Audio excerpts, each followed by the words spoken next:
25 ans plus tard, la Belgique commémore le drame du Heysel. Rédaction RTBF. Publié le samedi 29 mai 2010 à 17h14.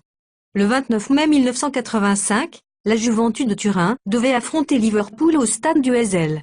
Mais une heure avant le match, les hooligans britanniques s'attaquent aux supporters italiens. Dans la panique, les supporters se piétinent.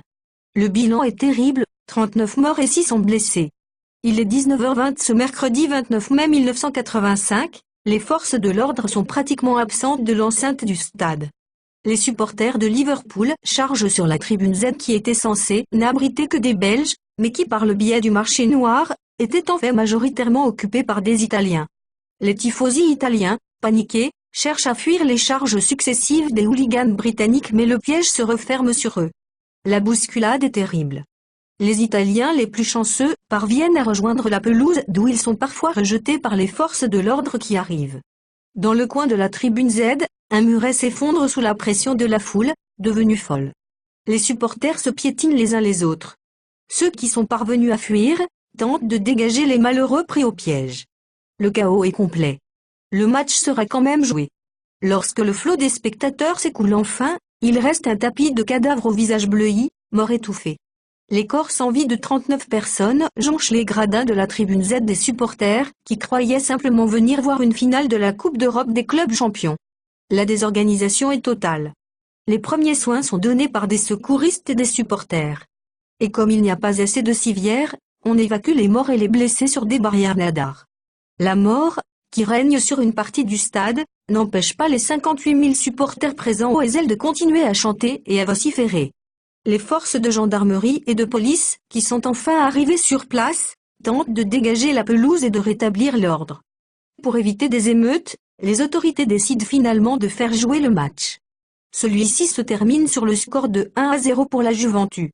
Un pénalty marqué par Platini, qui éclate de joie comme si le résultat du match avait encore la moindre importance. Une journée pour se souvenir du pire. Ce samedi à partir de 10h30, des cérémonies solennelles ont été organisées par la ville de Bruxelles au stade Roi-Baudouin. Au pied de la stèle commémorative, tout d'abord. Toutes les personnes qui souhaitent rendre un hommage aux victimes sont attendues pour se recueillir de 11h30 à 15h30. Ils ne seraient donc pas morts pour rien. Les 39 sacrifiés du Heysel ont forcé la Belgique à faire face au hooliganisme. Les stades se sont modernisés, en s'équipant de caméras et en généralisant les stewards. Les logiciels des billetteries permettent d'identifier les fans, et depuis 1998, la loi football a décrété les interdits de stade. Le hooliganisme a quasiment disparu aujourd'hui, mais il a fallu y mettre le prix. 5 millions d'euros en moyenne par an pour les forces de l'ordre. Les autorités veulent diviser ce chiffre de moitié et une deuxième vague de rénovation des stades le permettrait. Avec la candidature pour la Coupe du Monde 2018, c'est possible, et même nécessaire. Les inspections régulières ont montré que pas moins de 98% des stades belges ne sont pas totalement en ordre de sécurité, même s'il n'en va parfois que d'une poubelle qui pend ou d'un autocollant mal placé. La construction de nouveaux stades, axés sur le confort des spectateurs, devrait également accroître le sentiment de sécurité, car un stade dégageant une atmosphère positive est souvent déterminant pour que surviennent ou non des débordements. Le drame du Heysel s'est déroulé il y a 25 ans. Mais il y a de ces catastrophes qui restent ineffaçables de la mémoire de ceux qui y ont assisté en direct, que ce soit au stade ou à la télévision.